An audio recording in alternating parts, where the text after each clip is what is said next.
is our Honors Chemistry Section 11.1 lesson video, Part 2. So in Part 1 we focused on word equations, and in Part 2 we're going to learn how to balance equations. But before we learn how, we need to understand what all the numbers mean in these chemical equations. So the big numbers in front that I've color-coded red are called coefficients. They're the big numbers in front. They tell us how many molecules or moles of a substance we have. The small numbers that you see within the formulas are called subscripts. I've color-coded those blue. Those show the numbers of atoms in the compound. So like this 2 tells me there's 2 hydrogens and 1 oxygen in a water molecule. The big 2 is telling me I'm going to make 2 water molecules, or 2 moles of water molecules. So when balancing reactions, you can only put coefficients. You cannot change the subscript. So like I can't take a subscript away, I can't turn it into something else, I can't add one. I can only put coefficients in front of the numbers. A skeleton equation is just an equation that has no coefficients. So it could be balanced, it could not be, it just depends. But it just doesn't have any coefficients yet. So to balance a chemical equation, you add coefficients to the substances so that the reactant and product side of the equation contain equal numbers and types of atoms. So in other words, if you start with 10 carbon atoms, you have to end with 10 carbon atoms. If you start with 5 hydrogen atoms, you have to end with 5 hydrogen atoms. The coefficients are added so that the equation follows the law of conservation of mass. If you create or destroy carbon atoms in a reaction, then you're not following law of conservation of mass anymore. Okay, so that's why we balance, is to make sure that it's following the law of conservation of mass. You can't create or destroy any of the types of atoms in a chemical or physical process. So I know I called this rules for balancing equations, but most of these are just more like hints or guidelines. Like you don't have to follow it. I will let you know when we get to one that you do have to follow it. So because hydrogen and oxygen tend to just be everywhere in a reaction, I like to balance those last. Because a lot of times they'll just kind of work themselves out. So I like to balance all other elements, then hydrogen, and then oxygen. Again, this is a hint or a guideline. You don't have to do this. I like to count a polyatomic ion as a single unit if it appears unchanged on both sides of the equation. Again, this isn't a rule. Sometimes it makes it easier. Sometimes it doesn't change how hard it is. But I just like to do it because it means less work on my part. If you end up with an odd number, you can double all of your coefficients. So if you ever end up with an odd number but you need it to be even, you can just double it. Because of course 3 is odd. If I double it, it becomes 6, which is even. So just keep that in your back pocket because that'll come in handy a lot. Make sure to reduce the coefficients to the lowest whole number ratio. Now this is a rule. If your coefficients can be in a lower ratio, you need to reduce them. I always call this overbalancing. It means you had it balanced at some point, you didn't realize it, and so you kept going. And then a coefficient of 1 is understood and does not need to be written. Okay, y'all, please don't write the 1s. They're understood. You don't need them. Okay, some of y'all, I know you have this thing where you got to fill in every single blank, and so I guess you can put a 1 if you want. I'm not going to mark it wrong, but I just don't like it. Like, it's understood. Like, that's why we don't write H2O1, because it's understood that there's just one O. I don't have to write it. Okay, so again, I'm not going to mark that wrong, but I just don't like seeing it. Alright, so it says the following diagram represents a chemical reaction in which the red spheres are oxygen atoms and the blue spheres are nitrogen atoms. Write the chemical formulas for the reactants and the products. Okay, so I can see I'm starting with this box. Here's my yield sign. I'm ending with this box. So I know this contains the reactants and this contains the products. So I'm going to start with this box. So here's my reactants. Alright, so it says, let's see, red spheres are oxygen, blue spheres are nitrogen. So I can see that there's some O2, and I can see that there are some NO. Okay, so everything over here is either O2 or NO. So those are my reactants. And then this box is my products. Okay, so again, red are oxygen, blue are nitrogen. So I can see it's NO2. All of them are NO2s. Okay, so my reactants are NO and O2, and my products are NO2. Super easy. Just make sure you know reactant side, product side. All right, so there's my reactants and products. It says write the balanced equation for the reaction. Okay, well my reactants were NO and O2, and that made my product, which was NO2. All right, so let's look at how to balance this thing. This would be our first balancing one together. Okay, so remember, I like to save hydrogen and oxygen for last, so I'm going to start with N. So on this side I have one N, on this side I have one N. So N is balanced. So then I move on to oxygens. Here I have one oxygen plus 2, so I have 3 oxygens on this side. This side I only have 2. So see, this is where that hint came in that I said keep in your back pocket about the odd number. So I have 2 on this side and I have 3 on this side. This is the one that's messing everything up because it's the odd one. So what I'm going to do is I'm going to double it. So see how now it's even? Now I have 2 O's. But before you try to balance oxygen, what you need to realize is, remember, we already balanced nitrogen, but now I've messed it up. When you put a coefficient, it goes to anything in that formula. So now I actually have 2 nitrogens. So I need to put a 2 over here. So see, I have 2N, 2N. All right, now let's go back and look at our O's. So here I have 2 O's plus 2. So I have 4 O's on this side, and now I have 4 O's on this side. All right, so it's that doubling that throws people off sometimes.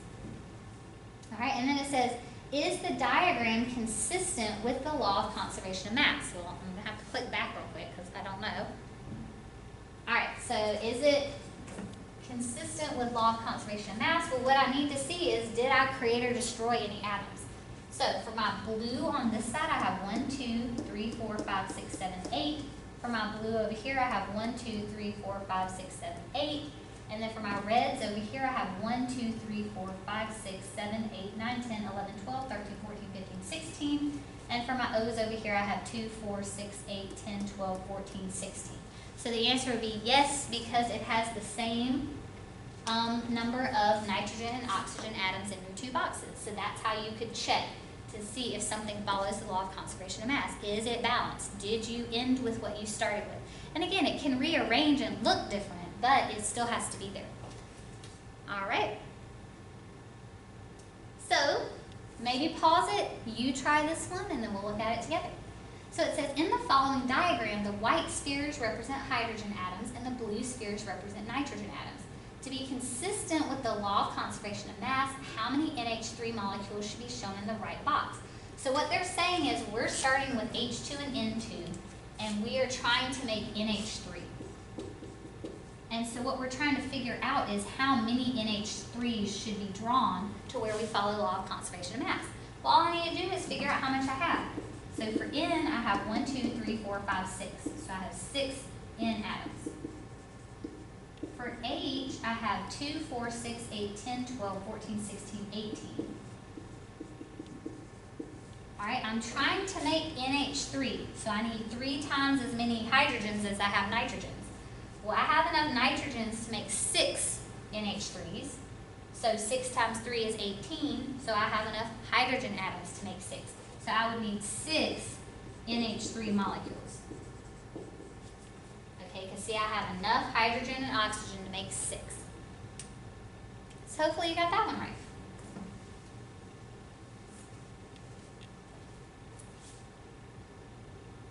So now let's look at some more balancing together. All right, for some of you, balancing comes really quickly. For some of you, it is a death struggle that you have. That all I can tell you to do is practice. The more you practice, the easier it gets. The easier and faster you get at it, the more enjoyable it is. All right, so I like to save hydrogen and oxygen for last, but clearly in number 1, I only have those as my choices. So I'm going to start with hydrogen. So I have 2 right here. I have 2 right here, so it's balanced. So now I'm going to go to oxygen. I have 2 right here, but I only have 1 right here. So 1 times 2 makes 2. So see, now I have 2 oxygens, 2 oxygens. Remember, the coefficient goes to anything in that formula. But the problem is, once I put that, I have now messed up hydrogen. Because see, on this side now I have 4 hydrogens. Here I only have 2, so I need to put another 2. Okay, so the important thing is when you think you're done balancing, just go back and check everybody real quick.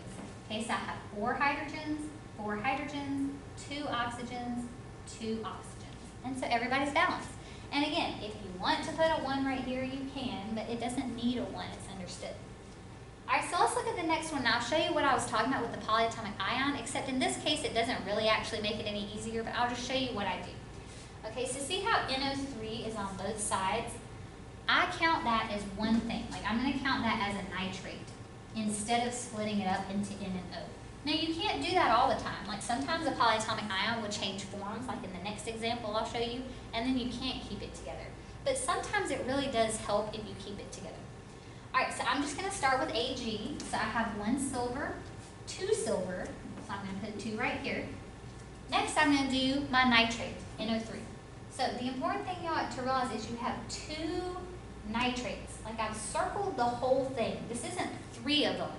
It's 1 nitrate. Nitrate just happens to be NO3. Alright, so I have 2 nitrates. Here I only have 1 nitrate. So I put a 2 on it. So see, sometimes if you'll circle it, it'll help you remember that it's just 1 polyatomic ion. Alright, because when we get into some more stuff that we're going to do later in this chapter, if you think that this is 6, it's going to throw you off on a lot of things. So it's 2 nitrates. Alright, so next I'm going to do S because I like to save H and O for last. And just to let you know, I know some of you are like, wait, but you just did nitrate. Nitrate is not oxygen. It just contains oxygen. I like to save oxygen by itself for last. Alright, so I have 1 sulfur, and then I have 2 hydrogens and 2 hydrogens. And so that's all balanced. Alright, so let's look at our next one. So here I can see 2 polyatomic ions. I see hydroxide and phosphate. Well, phosphate stays as phosphate. See, it's PO4 on both sides, so I'm going to circle it and keep it together. Now notice I did not circle this 2. This really does mean there are 2 phosphates.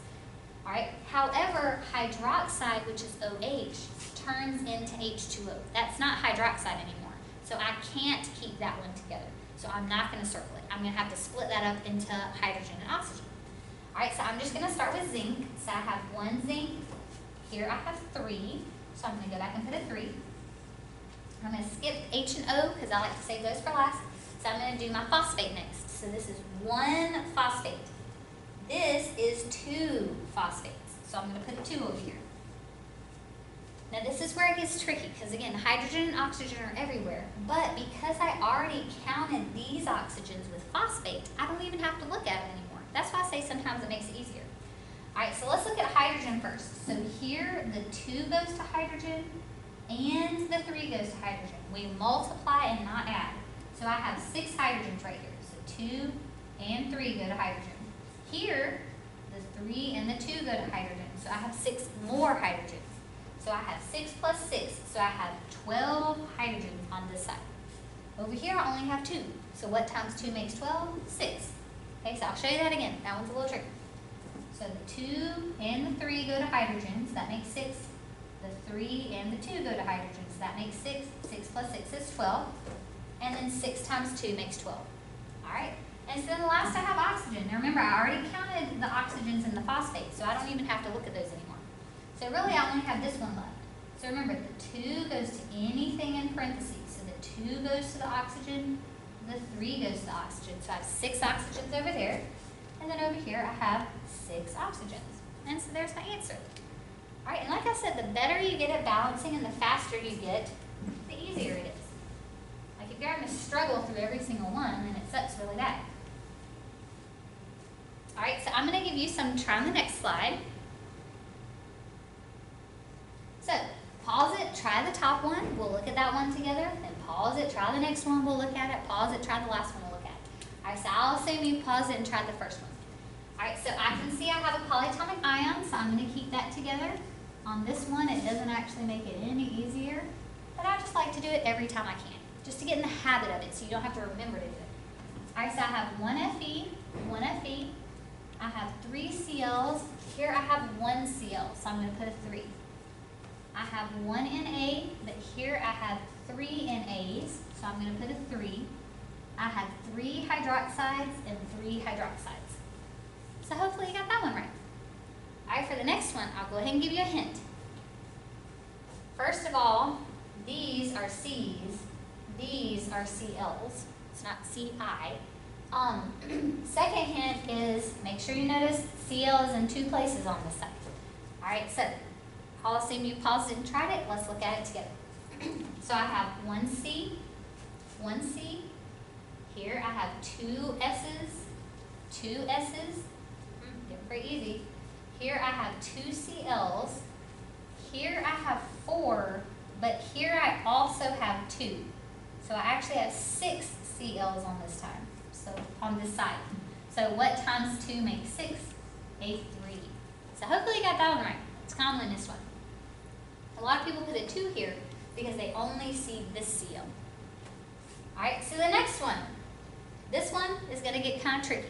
So you're more than welcome to pause it, try it on your own. If you can't get it, don't get frustrated. Just watch me do it because this one is definitely a tricky one. And so I'm going to show you just another trick up my sleeve. But feel, be more than welcome to go ahead and try it just to see. Alright, so I'll assume you've done that. I'm going to assume you got it right. We'll see. Alright, so I'm going to start with C. So I have 2 carbon here. I have 1 right here, so I'm going to put a 2. By the way, if you're writing in pen, don't write these answers down because I'm going to have to change them. Alright, hydrogen, I have 6. Here I have 2, so 3 times 2 is 6. So see, now I have 6 hydrogens. Now this is where it gets tricky. Oxygen ruins everything. On this side I have 2. Here I have 4. So I have 4 right here, 2 and 2. And here I have 3. For a total of 7. So I have 2 on this side, 7 on this side. Now normally what I tell you to do is just double the oddball and then, kind of fix it from there. But then you just end up having to change everything. So I'm going to show you a faster way to do it. When you've already balanced everything but one element, then instead, let's just go ahead and put a decimal. Okay, so what times 2 makes 7? 3.5. The problem is, so see now I have 7 and I have 4 plus 3, which is 7. The problem is you can't have a fraction or a decimal. Every now and then though I will tell you, you'll see a fraction if they specifically want to show you something with 1 mole where they have a coefficient of 1 at a particular substance. But in normal balancing, you can't have a fraction or a decimal. So how do we get rid of a half? Well, we multiply everything by 2. The problem is the ratio is already correct.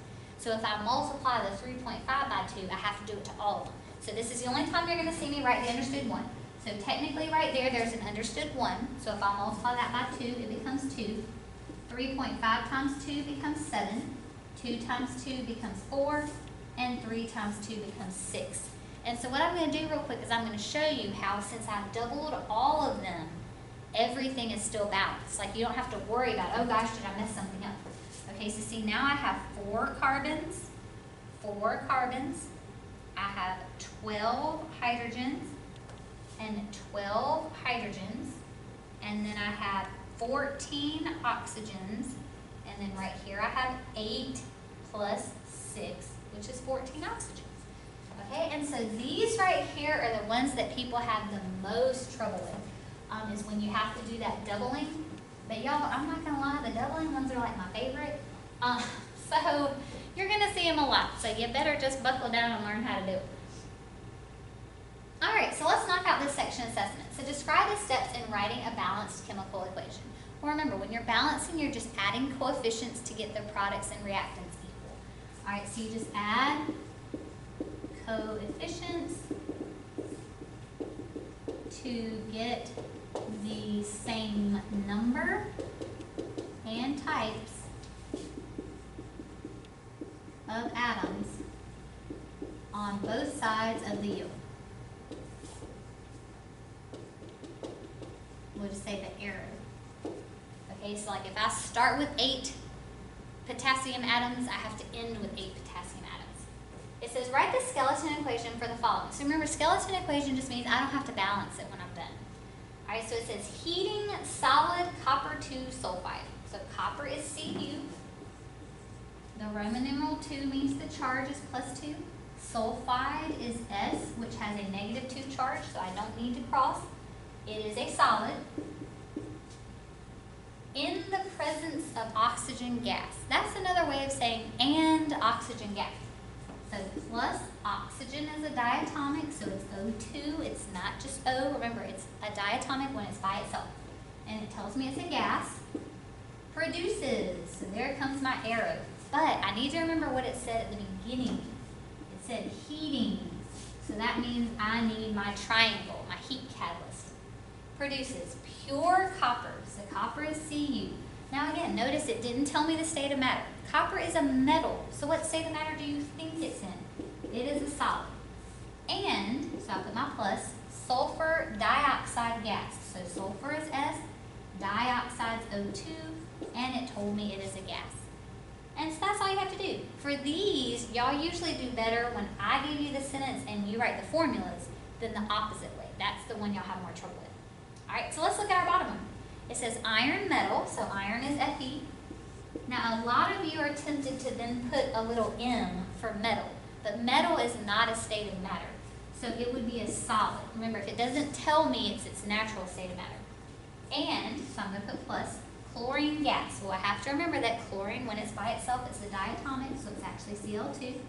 And then I put my little gas, react to form, so I'll put my arrow, solid iron 3 chloride.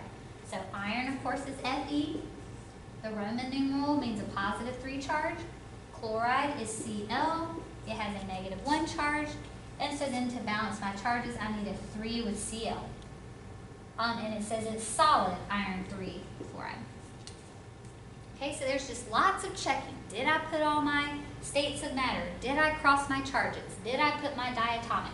And so this is where you, in Unit 4, you really start struggling if you didn't really learn the skills out of Units 1, 2, and 3. Like so far, if you haven't really been learning them that well, we kept learning new ones, and so it wasn't really affecting your grade that much.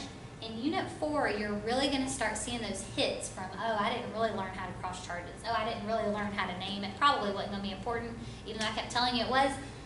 This is when it's all going to start hitting you, because we're taking all those skills and combining them. And so if you haven't been learning the basics as we go, it's really, really, really going to be detrimental. So if you're struggling with any of this, go back and watch the previous videos. So if you're struggling with naming and writing formulas, that's Chapter 7 and Chapter 9. All right, so it says solid aluminum carbonate. So aluminum is Al, it's positive 3. Carbonate is a polyatomic ion, it's CO3 negative 2. So I need to cross my 2 and put parentheses and cross my 3, and it told me it's a solid.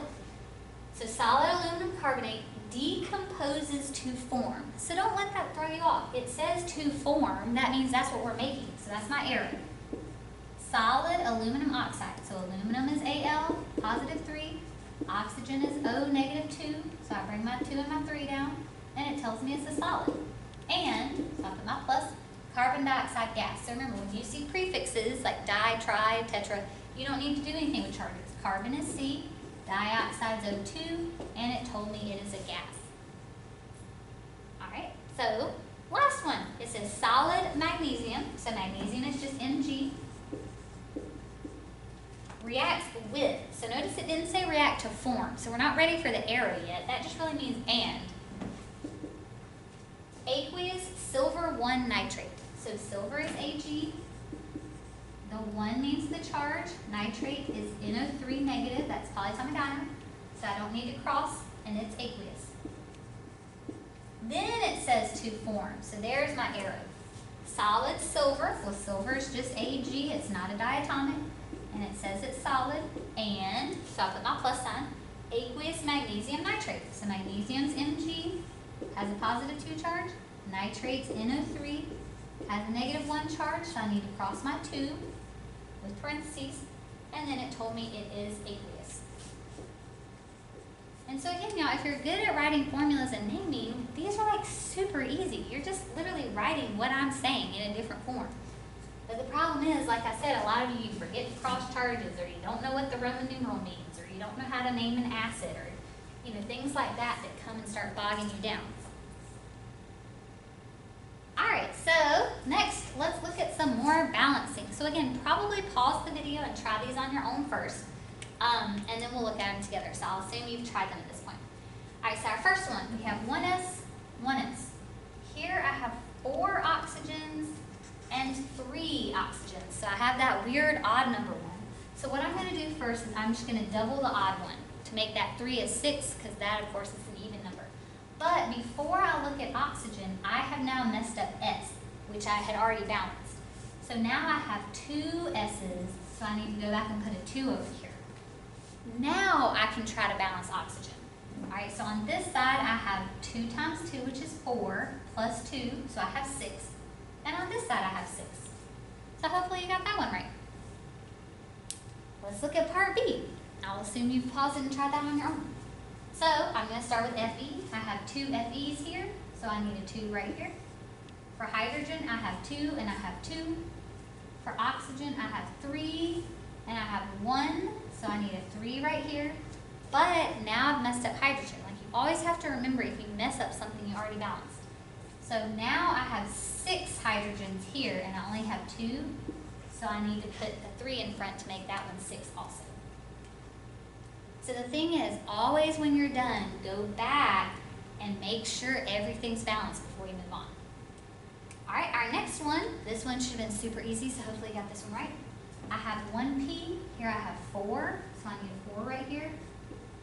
Here I have 2 oxygens, and on my product side I have 10, so 5 times 2 is 10. All right, and then our last one, which I really hope you got this one right, because this one's super easy. All right, I have 2 N's. Here I only have 1, so I put a 2. Now I have 2Al. I only have 1, so I put a 2. All right, and so you can see my answers right there. All right, so make sure you practice with balancing. The more you practice, the easier it becomes, and then it's not so stressful when you have to do it. Sometimes it can actually be fun if you get really good at it.